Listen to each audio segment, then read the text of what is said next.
देश के संविधान निर्माताओं की अपेक्षाओं के अनुरूप भारत के संविधान के अनुच्छेद 44 को सार्थकता प्रदान करने की दिशा में आज का दिन देवभूमि उत्तराखंड के लिए बहुत ही खास रहा। उत्तराखंड विधानसभा सत्र के दूसरे दिन मुख्यमंत्री पुष्कर सिंह धामी ने समान नागरिक संहिता विधेयक को सदन के पटल पर रखा। उत्तराखंड के लिए मंगलवार का दिन बहुत खास रहा। मुख्यमंत्री पुष्कर सिंह धामी संविधान की कॉपी के साथ राज्य विधानसभा पहुंचे और समान नागरिक संहिता विधेयक 2024 सदन में पेश किया। उत्तराखंड विधेयक 2024 को पुनर्स्थापित करता हूं। सोशल मीडिया प्लेटफॉर्म एक्स पर मुख्यमंत्री पुष्कर सिंह धामी ने कहा कि हमारी सरकार ने पूरी जिम्मेदारी के साथ समाज के सभी वर्गों को साथ लेते हुए समान नागरिक संहिता का विधेयक विधानसभा में पेश कर दिया है।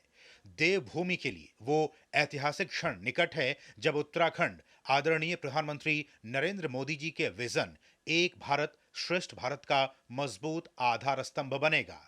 सदन में विधेयक के पेश होने के बाद प्रदेश भाजपा मुख्यालय में कार्यकर्ताओं ने मिठाइयां बांटकर खुशी मनाई और मुख्यमंत्री सहित पूरी प्रदेश सरकार का आभार व्यक्त किया। संविधान के अनुच्छेद 44 के तहत पेश समान नागरिक संहिता बिल को लेकर अलग अलग धर्मों की तरफ से प्रतिक्रियाएं भी सामने आईं, जिसमें सभी ने इसका स्वागत किया। मोदी जी का जो विजन है सबका साथ सबका विकास, तो जब ये बात होती है तो क्यों नहीं फिर सबके लिए एक जैसा कानून होना चाहिए। ये तो संवैधानिक एक ड्यूटी, मैं कहूंगी कर्तव्य था, जो संविधान बनाने वालों ने भी इस पर कई बार चर्चा की और उसको एक ड्यूटी के रूप में और आने वाले भविष्य के एक गाइडिंग प्रिंसिपल के रूप में छोड़ दिया गया था कि एक समय पर ये पूरा होगा।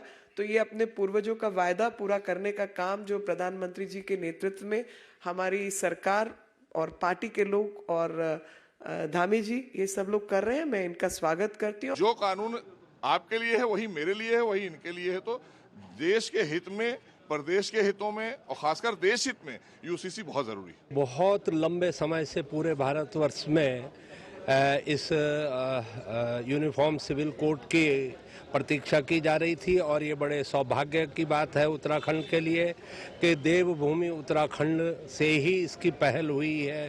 विधेयक पास होने के बाद देवभूमि उत्तराखंड देश में यूसीसी लागू करने वाला आजादी के बाद पहला राज्य बन जाएगा।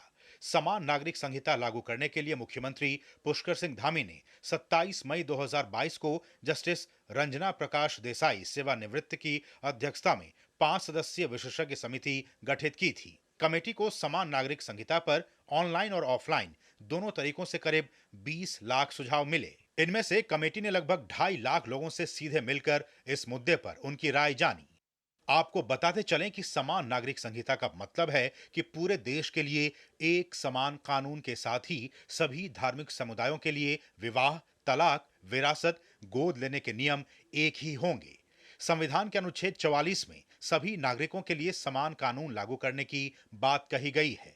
अनुच्छेद 44 संविधान के नीति निर्देशक तत्वों में शामिल है। इस अनुच्छेद का उद्देश्य संविधान की प्रस्तावना में धर्मनिरपेक्ष लोकतांत्रिक गणराज्य के सिद्धांत का पालन करना है।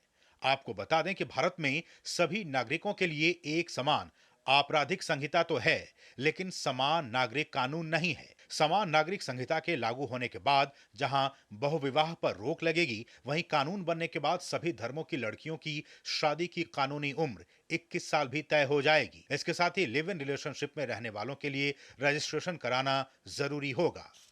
सुप्रीम कोर्ट ने भी अपने कई ऐतिहासिक निर्णयों में सरकार से समान नागरिक संहिता को लागू करने का आह्वान किया है। संजीव सुंदरियाल के साथ ब्यूरो रिपोर्ट, डीडी न्यूज।